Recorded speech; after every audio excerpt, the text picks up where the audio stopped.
¿Cómo están, amigos? Este video será un poco especial ya que acabamos de llegar a los 100 suscriptores, debido a eso quiero mostrarles la vida de un sujeto que casi siempre aparece en los videos. Así es, hablo de Thomas. En este video conocerán la vida de Thomas, a través de varios creepypastas. Sin más que decir, comencemos.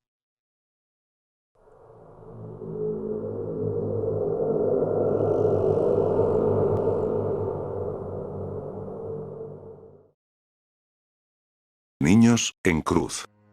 ¿Ustedes saben lo que es Niños en cruz? Si no lo saben, déjame explicarte mientras te cuento una historia muy personal que me ha ocurrido hace años atrás.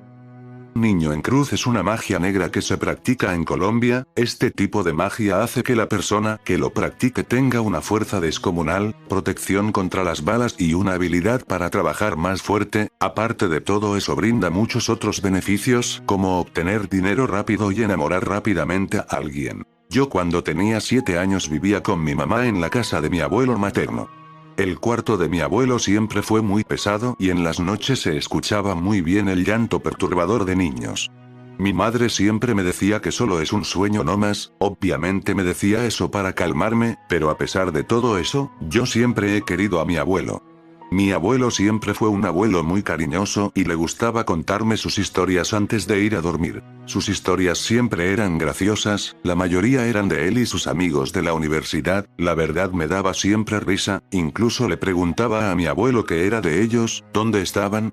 Él tristemente me decía que ya no estaban en este mundo, pero que siempre vivirán en sus recuerdos. Una noche escuché a mi abuelo rezando y en su oración decía: daría mi alma por morir. Le conté a mi madre, pero mi madre, para no preocuparme, me dijo que me vaya a dormir, que esta vez mi abuelo no estaba del todo bien para contarme una historia. Desde esa noche, mi abuelo ya no fue el mismo, lo llevaron al hospital. Lo más frustrante es que no me dejaban verlo por lo que era un niño.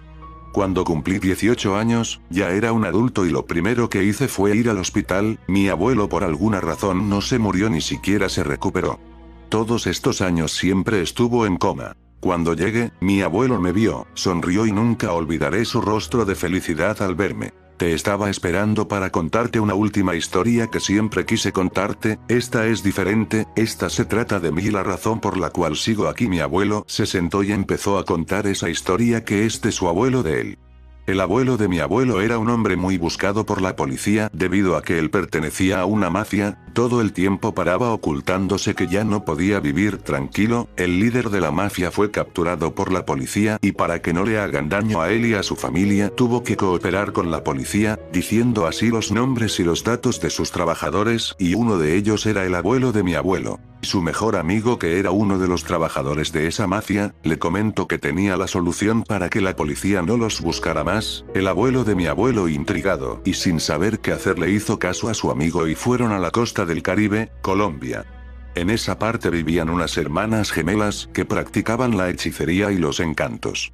El abuelo de mi abuelo junto con su amigo les comentó que querían un hechizo que los haga invisibles a sus enemigos e incluso tener un tipo de poder para defenderse de posibles ataques. Las brujas, sin pensarlo, les dijeron que hay un hechizo que puede hacer eso posible y ese hechizo se llama Niño en cruz. Las hermanas brujas les abrieron sus brazos y les introdujeron pequeñas placas de color plomo. Mientras las brujas hacían eso en cada brazo de los dos hombres, contaban el material para hacer estas placas. Dicen que se obtienen de los nidos de los cuervos cienagüeros, que es también conocido como cuervo de mar o pato cuervo, entre otros nombres, cambiando los huevos de un nido por otros cocinados. Cuando la madre cuervo regresa a su nido, nota que sus huevos están sin vida y les tira las plaquitas, con las que hacen los niños en cruz.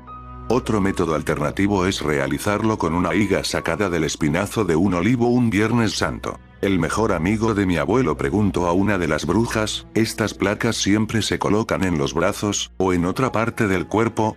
Las brujas les dijeron que dependiendo de la parte de tu cuerpo donde insertes esas placas, puedes pedir favores diferentes. Para conseguir amor, deben insertarse en la zona púbica. Para conseguir dinero, deben insertarse en la palma de la mano izquierda, y para defensa personal, deben insertarse en el antebrazo derecho. Al terminar, las brujas les dijeron a ellos que esos niños se deben dar de comer. Ellos comen carne. Tienen que hacer un ritual con algunas gotas de sangre de cordero negro que se debe consumir cada noche durante 27 días, y antes de dormir, repetir la frase: daría mi alma por y a continuación lo que deseas. Los dos hombres se fueron y una de las brujas les detuvo y les dijo algo que los dejó tiesos. Si quieren ser libres de los niños en cruz, tienen que darle las placas a otra persona, pero no cualquier persona, tiene que ser alguien cercano a ustedes. Porque créanme, los niños en cruz no los dejarán tranquilos, siempre tendrán hambre. Mi abuelo me siguió contando que su abuelo, desde la vez que le insertaron los niños en cruz, no pudo tener una vida normal. Los niños siempre lloraban en las noches al lado de su cama, le decían en el oído: tenemos hambre, danos de comer un poco de tu carne. Mi abuelo me contó que su abuelo era carnicero y a veces tenía que hacer sacrificio para darles de comer a esos niños. Ellos no comían cualquier tipo de carne. Ellos comían carne humana. Si las paredes de esa carnicería hablaran, si los cuchillos que él utilizó hablaran. Tragué saliva al escuchar eso. Mi abuelo me comentó que el mejor amigo de su abuelo se mató lentamente. Él, a diferencia del otro, no mató a nadie, él los alimentaba con su propia carne a esos niños para que lo dejaran en paz.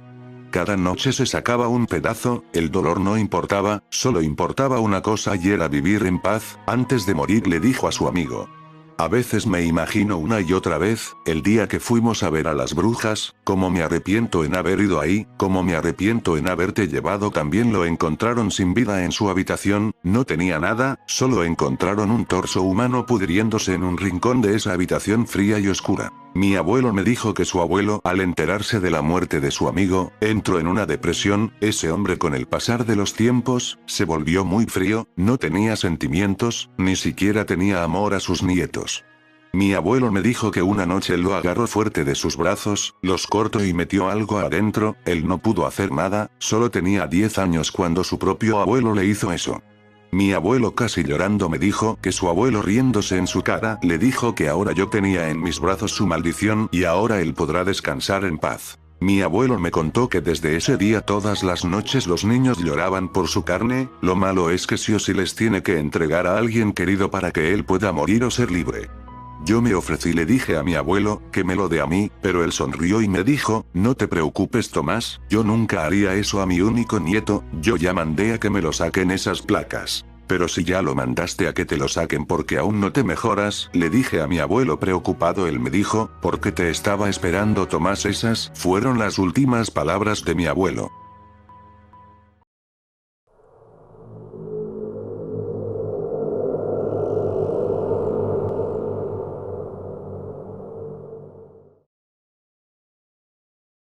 ¿Alguna vez tuvieron una pesadilla que se repite una y otra vez? Pues yo sí tuve una pesadilla que me ha atormentado desde el funeral de mi abuelo hasta el día que conocí a mi pesadilla en carne y hueso. Les cuento, desde el momento que supimos que mi abuelo falleció, mi madre y yo entramos en una depresión profunda, pues estábamos acostumbrados a su presencia, a sus historias y sus sueños. No podía creer lo que ahora en este momento estábamos en su funeral. Ver a mi madre llorar es algo que no olvidaré jamás. En el funeral de mi abuelo solo estábamos mi madre y yo, solo nosotros éramos su familia y él era parte de nosotros. Pero de la nada, en la entrada principal vi un gato negro con blanco, llevaba una corbatita como collar y tenía unos ojos enormes totalmente negros. El gato desapareció como por arte de magia. En ese momento pensé que era mi imaginación, pero yo estaba seguro de que lo que vi era real. Después de eso empecé a oler a sangre viva, putrefacción. Le dije a mi madre si ella no sentía ese olor a sangre. Ella no se encontraba del todo bien para contestarme, no paraba de llorar. Cuando de pronto el olor se hizo más fuerte, tan fuerte que mi madre y yo vomitamos. ¿Están bien? Esa pregunta hizo que dejara de vomitar, que dejara de prestar atención al olor a sangre en el ambiente. Esa pregunta rebotó en toda la sala como si se tratara de un eco. Por alguna razón extraña me paralicé de nervios, estaba confundido, me hacía varias preguntas en mi cabeza. Pero si los únicos familiares de mi abuelo somos nosotros, entonces ¿quién fue el que preguntó eso? ¿Quién es él? ¿Acaso es alguien que conoce a mi abuelo? Pero por otra parte mi madre lo conocía, al verlo ella lo abrazó fuerte, como si se tratara de alguien importante en su vida. Nico, mi papá, dijo mi pobre madre que se sentía tan mal que no podía terminar una oración. Ese hombre extraño, el olor provenía de él, la abrazó a mi madre y mientras la calmaba le decía lo siguiente. Ya María, te entiendo por lo que estás pasando, yo también pasé por lo mismo. Pero aquí estoy yo para ti. No entiendo y nunca entenderé cómo mi madre podía estar cerca de ese hombre, el olor a sangre aumentaba cada vez más, yo solamente miraba cómo ese hombre consolaba a mi madre, abrazándola y diciéndole cosas bonitas. El desconocido estuvo con nosotros hasta que enterraron a mi abuelo, yo ya no podía ya, el olor era insoportable pero no había de otra, era soportar eso o soportar ver a mi madre llorar ya que ese hombre lo único bueno que hizo fue poder tranquilizar a mi madre, yo siempre estaré agradecido con él por esa acción que hizo. Cuando todo esto se acabó, el desconocido nos ofreció llevarnos a nuestra casa en su auto, mientras estábamos subiendo juro por Dios que vi por unos segundos al mismo gato que vi en el funeral, pero esta vez lo vi sentado en el asiento del copiloto, con una sonrisa de oreja a oreja, como si alguien lo hubiera cortado su boca. Desde ese momento nunca pude olvidar a ese gato. Al llegar a casa ya no se sentía como antes, ahora se sentía un vacío inexplicable, todos esos momentos que compartimos con él ahora son recuerdos, que daría lo que sea por volverlos a vivir. Esa noche no podía dormir en absoluto, eran las 3 a.m. por primera vez, ya no se escuchaba nada en el cuarto de mi abuelo, ahora solo se escuchaba el sonido de los grillos. Pero el silencio fue interrumpido por unos golpes que se escucharon en mi armario, decidí no hacerlo caso y fingí dormirme, pero los golpes no pararon en vez de calmarse empeoró y las puertas de mi armario se abrieron de golpe, yo seguía en mi cama con los ojos bien cerrados y de repente sentí como si algo me estuviera apretando fuerte el cuello, el aire me faltaba, decidí abrir los ojos y veo una figura negra oscura con ojos brillantes y una sonrisa que era casi idéntica al del gato que vi en el auto de ese tipo. Sentí un temblor por todo mi cuerpo, todo a mi alrededor comenzaba a desaparecer, era como si estuviera muriendo. Desperté todo sudado, todo confundido y con muchas ganas de llorar, fui al baño a vomitar. Le conté a mi madre lo sucedido, le conté con todo y detalle, pero mi madre estaba tan mal que no pudo prestarme atención del todo, ella estaba en un estado de shock, dejé por un lado eso que pasó en la noche para atender a mi madre. Ella era más importante ahora. En la siguiente noche decidí acompañar a mi mamá, ella dormía y yo estaba ahí despierto pensando en todo lo sucedido, ¿qué fue lo que pasó esa noche? ¿Acaso fue una pesadilla? ¿Quién era ese sujeto y qué clase de relación tiene con el gato? De la nada se escuchó unos pasos afuera del cuarto de mi madre, decidí levantarme para ver qué está pasando, pero en el momento de levantarme de la cama una fuerza misteriosa me hizo retroceder y me condujo de nuevo a la cama, no podía levantarme, era como si algo o alguien estaba ahí evitando de que me levantara, quería despertar a mi madre pero era en vano, me costaba mucho en hablar, apenas salían sonidos de mi boca que no eran coherentes. Quería gritar pero no salía nada, de repente sentí unas 2 manos grandes que apretaban mi cuello, yo ya no podía más, estaba luchando con esa cosa que no sé qué rayos quería de mí o que quiere conseguir a través de mí. Todo se desvaneció en unos instantes, no recuerdo qué pasó después, solo sé que después de eso me encontraba ahora en el baño, vomitando y mi madre preocupada a mi lado. Ya han pasado una semana y todas las noches se repite lo mismo, mi madre dice que es una pesadilla formada por el fallecimiento de mi abuelo. Yo la verdad prefiero que sea eso lo que dice mi madre, prefiero que sea una pesadilla a que sea algo real. Esa noche no podía dormir, mi madre dormía a mi lado, desde que empezaron a suceder esas cosas en las noches, ella duerme a mi lado para protegerme y para que no me pase nada malo. A las 3 am siempre a esa hora empieza la pesadilla, vi como un hombre salía del armario de mi madre, el miedo me paralizó y no podía moverme, el hombre se acercaba más y más hacia mí.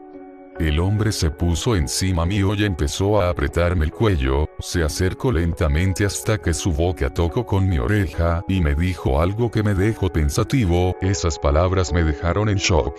Te mataré, como la maté a ella.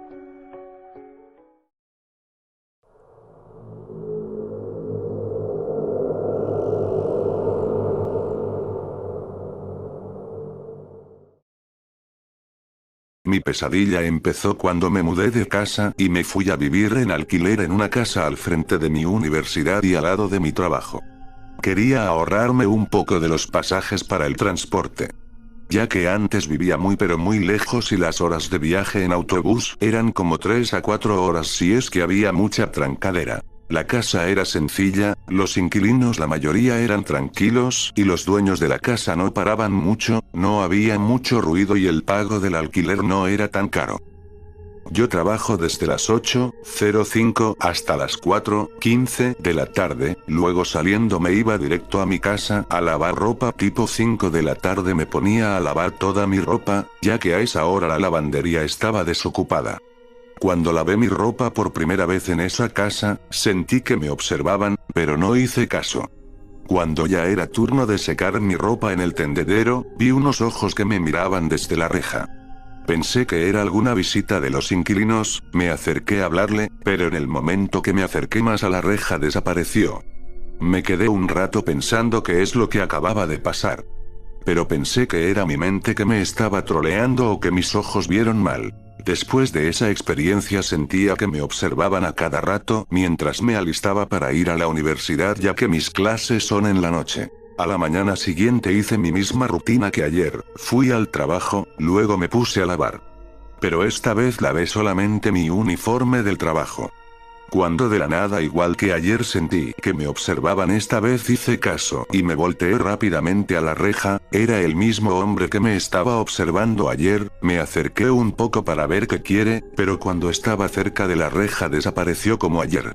Ahora sí que estaba nervioso y asustado, no quería abrir la reja, tenía miedo de que sea un loco o peor aún un asesino suelto. Al otro día pasó lo mismo, estaba barriendo el patio y luego siento que me observan, veo a la reja y es el mismo hombre de los anteriores días.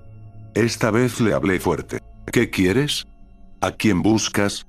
El hombre solo me susurró algo, pero no logré escuchar y se fue de la nada. Fui a hablar con los demás inquilinos sobre el tema, pero ellos me dijeron que no sabían nada del asunto y que tampoco esperaban visitas esos días.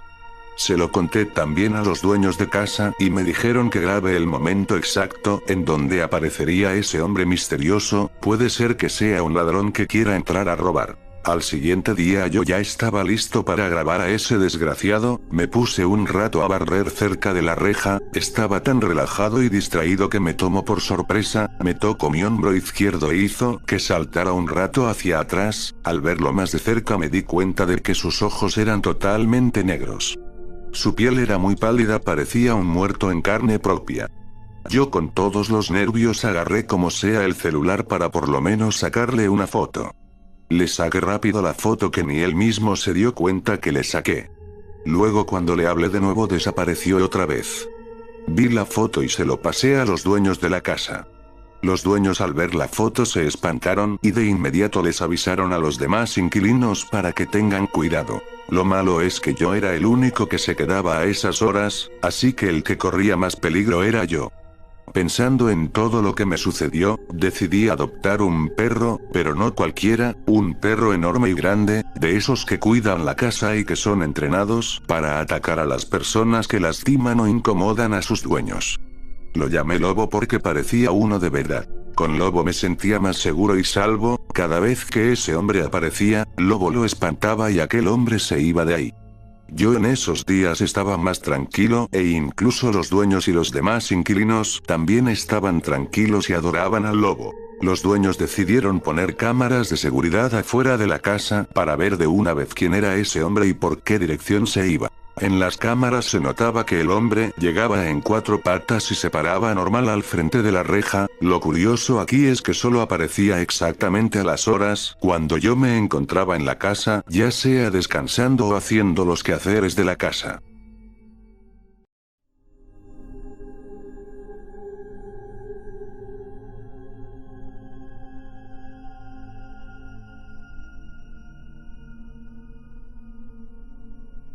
Un día muy temprano, escuché gritos y a los inquilinos alborotados.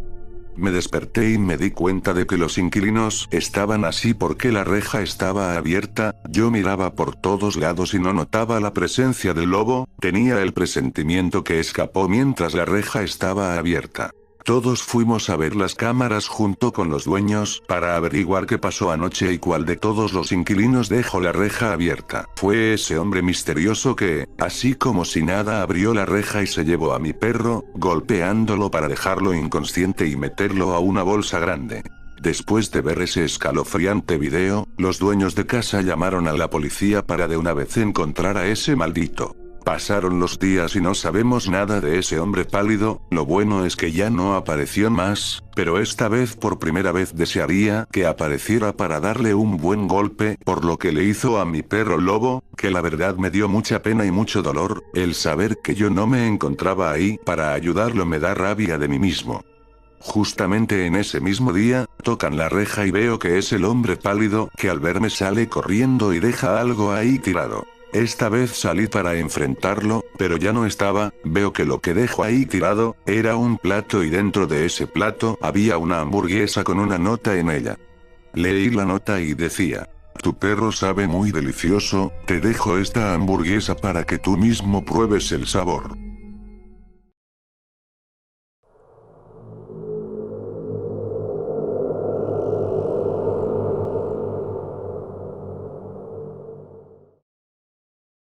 ¿Alguna vez te has quedado en la medianoche en tu universidad? Si tu respuesta es no, déjame contarte lo que me sucedió a mí. Yo estudio en la universidad donde salió mi abuelo. Estoy en la carrera de Ingeniería de Sistemas. La misma carrera que mi abuelo estudió. Voy por mi 3er semestre y la verdad que no me va mal. No soy, digamos, un buen estudiante, pero hasta el momento me va bien en mis materias. Estudio en la noche debido a que trabajo todo el día desde las 08:00 hasta las 16:15 de la tarde. Luego me voy a mi casa a lavar mi ropa, hacer mis tareas y mis quehaceres. Mis clases empiezan a las 7 y terminan a las 22:00 de la noche. Por el momento no me he hecho amigos. De hecho, no me interesa. Solo quiero pasar la carrera, ser profesional, ser alguien en esta vida. Pero a veces la misma vida nos sorprende. Y en una materia en especial ocurrió la sorpresa. Me inscribí en la materia de programación 2. Recuerdo que no salía el docente en ese momento, pero era la única materia disponible, así que no tuve otra opción que tomarla mientras registraba las materias a través de mi móvil. Escuché que decían mi nombre toma cerca de mi oído en forma de susurro. Me di la vuelta y no vi a nadie cerca de mí. En ese momento pensé que era mi imaginación. Qué equivocado estaba. En el primer día de clases de esa materia ya eran las 19:30 de la tarde y el docente aún no llegaba. Mis demás compañeros y yo seguíamos esperando sentados, cada uno con su computadora y algunos con sus laptops. De pronto, de la nada, el laboratorio empezó a oler a putrefacción y parecía que yo era el único que sentía ese olor desagradable. Ahí es cuando vi en carne propia al mismo hombre que vi en el funeral de mi abuelo. Ese mismo hombre que me generó muchas pesadillas y un terror ridículo hacia los gatos. Perdón por la demora. Jóvenes. Tuve un pequeño problema. A la mayoría no los conozco. Pero espero que mientras avancemos en la materia, los conozca poco a poco. Mi nombre es Nicodemo Muñoz. No podía ser de todos los hombres que hay en la tierra. Justamente este es mi docente. Dios mío. En toda la materia rezaba para que no se diera cuenta de que yo me encontraba ahí. Por suerte me sentaba en un rincón donde los docentes raramente iban a revisar. En el primer día nos tomó un examen para evaluar lo que entendimos en programación básica y programación 1. La verdad, no lo vi tan complicado. Hice lo mejor que pude, pero para mi mala suerte, mi computadora se apagó completamente sola. No entendía qué pasaba y tampoco sabía por qué se apagó. La encendía, pero el monitor seguía apagado. Llamé al auxiliar y me dijo que esa computadora tenía fallas, que se apagaba sola y borraba todo lo guardado. No me quedaba de otra que hablar con el docente. Lo malo es que todas las máquinas estaban ocupadas y no había otra manera de hacer el examen. El auxiliar, sin que yo le dijera nada, fue de chismoso con el docente. Cuando lo vi frente a frente, el olor a sangre se hacía más denso, al punto que pensaba en sacarme los ojos con mi lapicero. Ese hombre extraño me miró por un largo rato, como si tratara de recordar mi rostro. Luego se acercó a ver mi computadora y dijo algo muy curioso. Esto me hace acordar a una de las anécdotas graciosas que me contaba mi madre. Mi madre estudió ingeniería comercial y me contó que en un examen su máquina se apagó sola y tuvo que quedarse casi toda la noche haciéndolo. Tomás, te doy la oportunidad de hacer tu examen en mi computadora. El tiempo se agotaba y solo quedábamos él y yo. Decidí ignorarlo e imaginar que él no existía. Solo quería retirarme e irme a casa a descansar un rato. Al salir del laboratorio, me percaté de algo. Todo estaba oscuro. No había nada de luz. Apenas se podía ver el suelo. Encendí la linterna de mi celular y me aventuré por ese pasillo cuando encontré las escaleras. Por un segundo juré que vi a alguien parado ahí. Mi corazón por unos instantes aceleró el latido a punto de querer darme un ataque cardíaco. Pero solo fue unos segundos que esa cosa apareció y desapareció como si nada. Tenía miedo de caminar por esas escaleras. Algo me decía que esa cosa me estaba esperando abajo y solo Dios sabe qué intenciones tenía conmigo. Por ahí era el mismo psicópata que mató a mi perro. No creo que una universidad privada permita entrar a cualquier maniático. Me repetía todo eso en la cabeza. Pero el olor a putrefacción, a sangre me hizo salir de mis pensamientos. Me di la vuelta y al segundo de girar mi cabeza lo vi bien cerca de mí. Un rostro maquiavélico con una sonrisa enorme, unos ojos de gato. Su piel era demasiado pálida, pero esos ojos negros y esa sonrisa de oreja a oreja. Nunca podré sacarlos de mi mente, del susto de la impresión al ver eso. Me caí por las escaleras hasta que mi cuerpo rebotó como si fuera un muñeco de trapo cayendo al piso de abajo mientras me levantaba. Alguien me agarró fuertemente por el tórax. No sé qué era eso que me tenía agarrando. Pero lo peor es que me estaba llevando a la oscuridad. Quiero que seas parte de ella. Eso fue lo que esa cosa me dijo al oído mientras se reía de mi desesperación. Mis intentos por escapar eran inútiles. Estaba a punto de llorar. Vi toda mi vida en unos segundos. Era obvio lo que estaba pasando. Estaba a punto de morir cuando de repente veo que alguien me agarra de la mano y me suelta de esa cosa llevándome a la puerta principal. Tomás, no mires atrás. La verdad, no estaba del todo bien. Pero a pesar de eso, le hice caso a la persona que me estaba salvando de ser absorbido por la oscuridad. Al llegar a la puerta principal, abrí mis ojos y me di cuenta de que la persona que me salvó era ese hombre extraño que me calmó, me dio de beber agua y me acompañó hasta mi casa. Él con una cara asustada, pero tratando de calmarme, me dijo: lo siento por no presentarme de la mejor manera en el funeral de tu abuelo. Me llamo Nicodemo Muñoz. Mucho gusto. Tú también lo viste, ¿verdad, Tomás?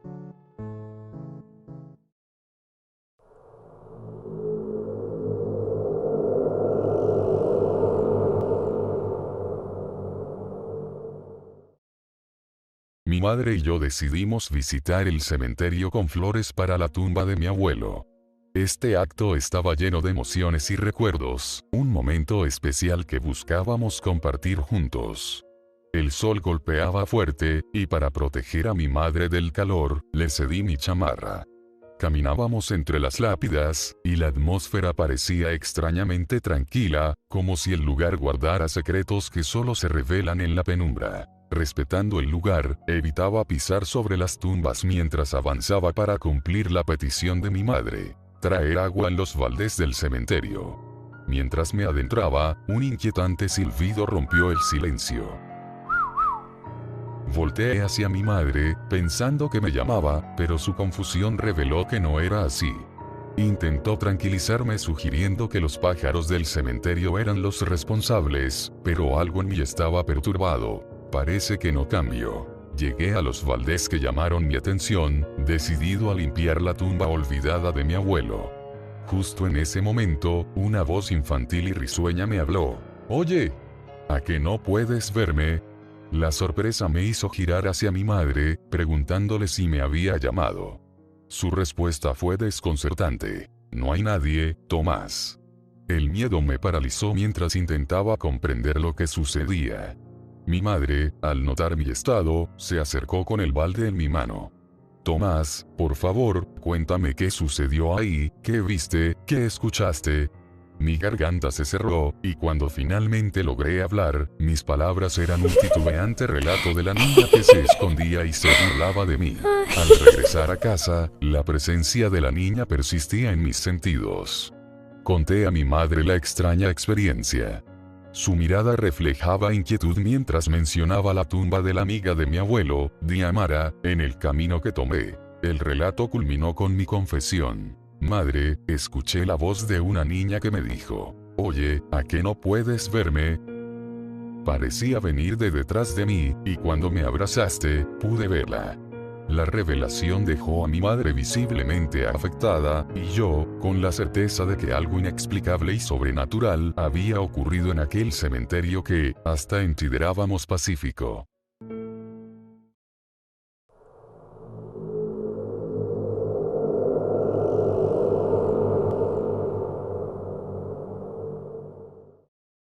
El sonido de una bala acompañado con el grito de una mujer fue lo que me despertó en la noche, y no solamente a mí, sino que a todos los que viven en ese barrio. Todos los vecinos incluyéndome salimos a ver qué estaba pasando, y la escena que vimos nunca la sacaré en mi mente. En medio de la carretera había 2 bebés juntos muertos, y también había el cuerpo de una mujer.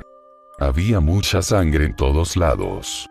El solo recordarlo me revuelve el estómago, y la escena en mi mente solo se repite una y otra vez. En una media hora llegaron los policías y la ambulancia a poner orden y revisar el caso. Uno de los policías, el más joven, se acercó a las casas que tenían cámaras de seguridad para así encontrar a los responsables de esto de una vez. Se acercó donde vivo yo, y como no había los dueños de la casa, tuve que salir yo en representación de ellos. «Muy buenas, soy el oficial Cirilo, perdón por las molestias, pero veo que su casa tiene una cámara de seguridad. ¿Será que puedo ver la hora exacta en cuando ocurrieron los hechos?» «Claro, por supuesto que sí, pase, está en su casa», le dije con mucha amabilidad. La verdad que me arrepiento en ver lo que la cámara grabó en ese momento. Debí haberlo dejado al oficial solo observando, pero mi curiosidad me ganó y ahora me arrepiento. En medio de la carretera había 2 bebés abandonados a su suerte. La cámara estaba grabando en dirección hacia los bebés, que lloraban esperando una respuesta de su madre. Por otra parte, la madre de los bebés se encontraba amarrada en un poste, y 2 hombres bien armados estaban en cada lado de la pobre mujer, que lloraba y pedía que la mataran a ella y no a sus hijos. Esa escena desgarradora, tétrica, inhumana y terrorífica se repetía una y otra vez en mi mente. Un tercer hombre apareció que miraba fríamente a la madre de los bebés, agarró una pistola y sin piedad apuntó a esos pobres angelitos. Lo malo es que no se veían sus rostros de los malditos desgraciados. Estaban tapados y tenían gafas, sombreros y bufandas alrededor de sus cuellos, que cubrían casi todo su rostro. Me dio mucha rabia al ver eso. Entiendo que estés molesto, por eso me volví policía.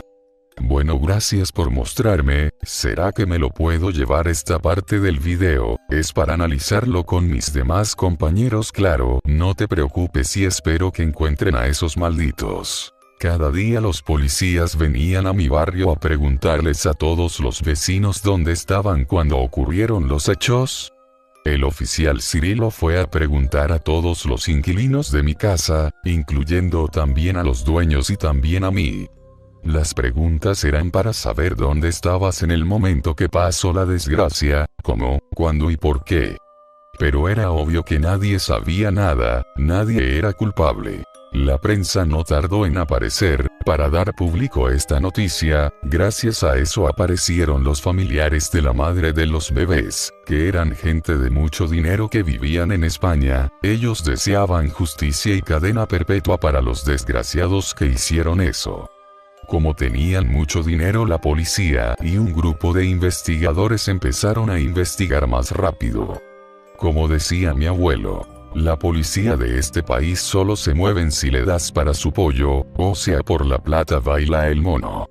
Gracias a eso, lograron contactar con el padre de los bebés, que fue el primer sospechoso, ya que era un hombre que tenía doble vida, tenía esposa e hijos ya mayores. Ninguno de su familia sabía de la existencia de la pobre madre de los bebés. Pero el padre confesó que él no sabía de la existencia de los bebés, no sabía que su amante estaba embarazada de él, no sabía nada. Les juro, oficiales, les juro por la vida de mis hijos y de mi esposa, que yo no sabía nada. De hecho, dejamos de andar hace un año. Ella me dijo que ya no quería salir conmigo. Por favor, oficiales, no dejen que esta conversación escuche mi esposa. Para su mala suerte del padre, se estaba transmitiendo en tiempo real en todos los canales de noticias de mi país, y de paso lo compartieron en las redes sociales. Resulta que todo lo que dijo el padre era cierto. El grupo de investigadores se toparon con la cuenta de Facebook de la madre, y encontraron que había publicado su terminación con el padre ya hace un año. Incluso publicó que estaba mejor sola que mal acompañada. Y ahí es donde entra otro segundo sospechoso. La mejor amiga de la madre. El grupo de investigadores pudieron contactar con la mejor amiga. Ella era al parecer la que sabía que su amiga estaba embarazada de él, y ella fue la que le aconsejó separarse de ese hombre. La policía le interrogó a ella, pero ella confesó que no es la responsable de semejante crimen. Elena y yo siempre fuimos amigas desde pequeñas. Yo le dije que no ande con ese hombre casado. Ella me hizo caso, pero a los meses después nos enteramos de que estaba embarazada de él. Ella tenía miedo de decirle a su familia, pero yo le dije que le ayudaría en todo, y así fue. Yo estuve cuando nacieron esos bebés. Son gemelos, y luego ella me dijo que se mudaría de casa. La ayudé a desempacar sus cosas, pero jamás pensé que ahí sería la última vez en ver a mi mejor amiga. Yo jamás le haría eso a Elena, créanme por favor.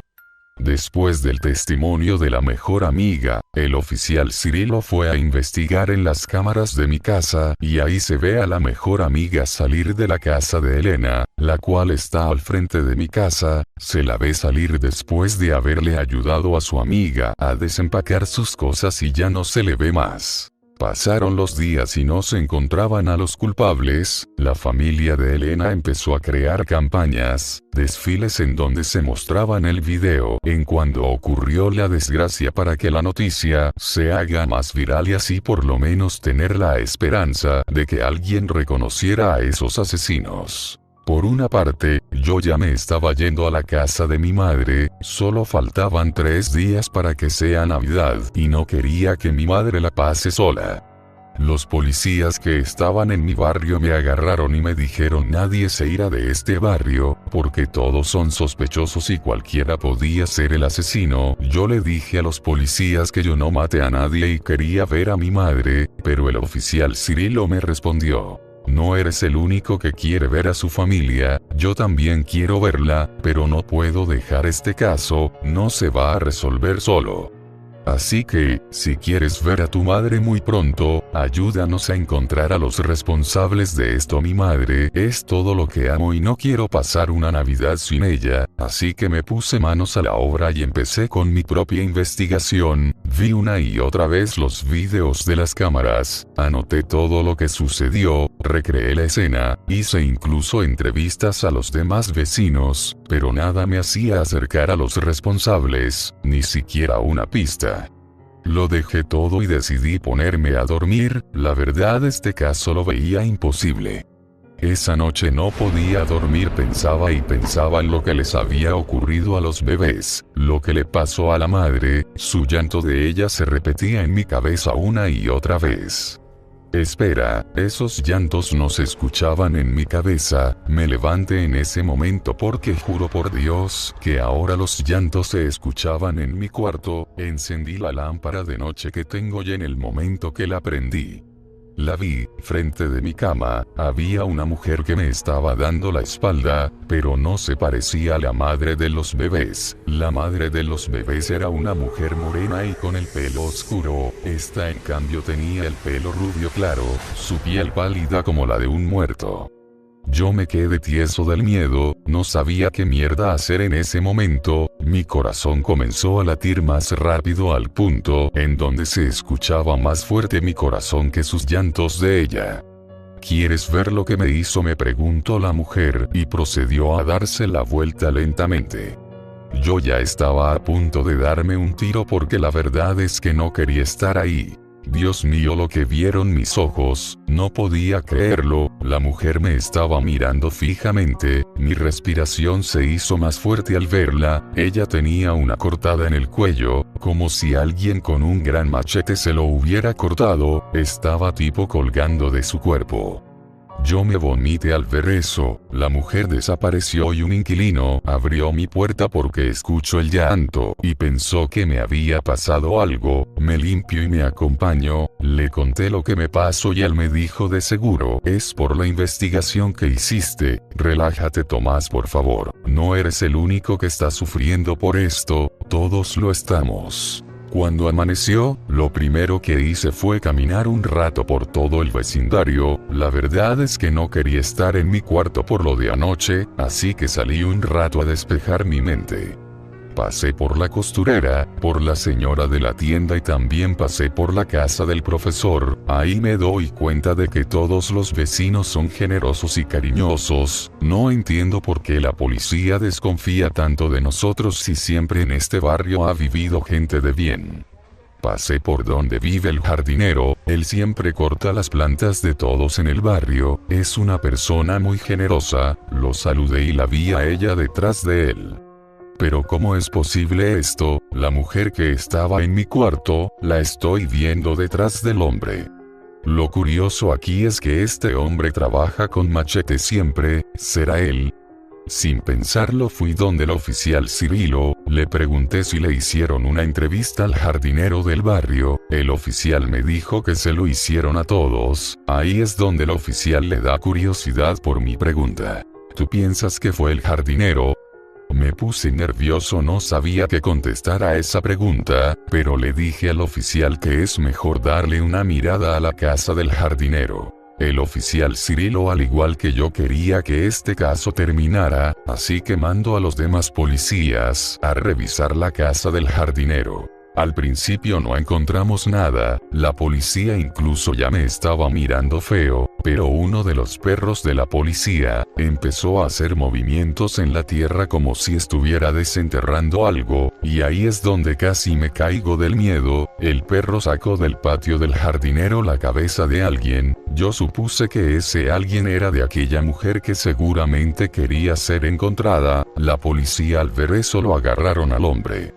El grupo de investigadores se pusieron a investigar toda su casa y en un armario encontraron una cajita donde había notas y fotos de la madre con sus 2 bebés. Al final el jardinero confesó todo, dijo que trabajaba en la familia rica de Elena, pero que un día su hijo se enfermó de fiebre, sus patrones lo botaron de su casa con la excusa de que no quería que su hijo contagiara a su hija. La fiebre se lo llevó a su único hijo. Él solamente tenía un deseo nomás, y era llevarse la vida de la hija de sus patrones, para que ellos entendieran lo que es perder un hijo. La única persona que sabía de su plan era su hermana, que quería detener el deseo de su hermano, pero él, cegado por la venganza, la mató y la enterró en el patio de su casa. Los otros hombres fueron igual encontrados, eran los primos del jardinero que al igual que él se les dio cadena perpetua. El oficial Cirilo me preguntó cómo es que supe que era el jardinero y ahí es donde le conté lo que me sucedió esa noche, sobre aquella mujer que resultó ser la hermana de este bastardo y que al final este caso se resolvió gracias a su visita de ella. El jardinero junto con los otros hombres estaba siendo llevado a la cárcel, la gente les tiraba piedras, palos y un montón de cosas puntiagudas con el objetivo de hacerles daño. La prensa se le acercó al jardinero preguntándole si ahora se arrepiente de lo que le hizo a Elena y a los bebés. El jardinero, todo frío y seco mirando fijamente a la cámara, dijo: aunque me pudra en la cárcel, aunque me maten, eso no va a hacer que Elena y sus hijos vuelvan a la vida. Mientras ellos están muertos, yo estoy feliz.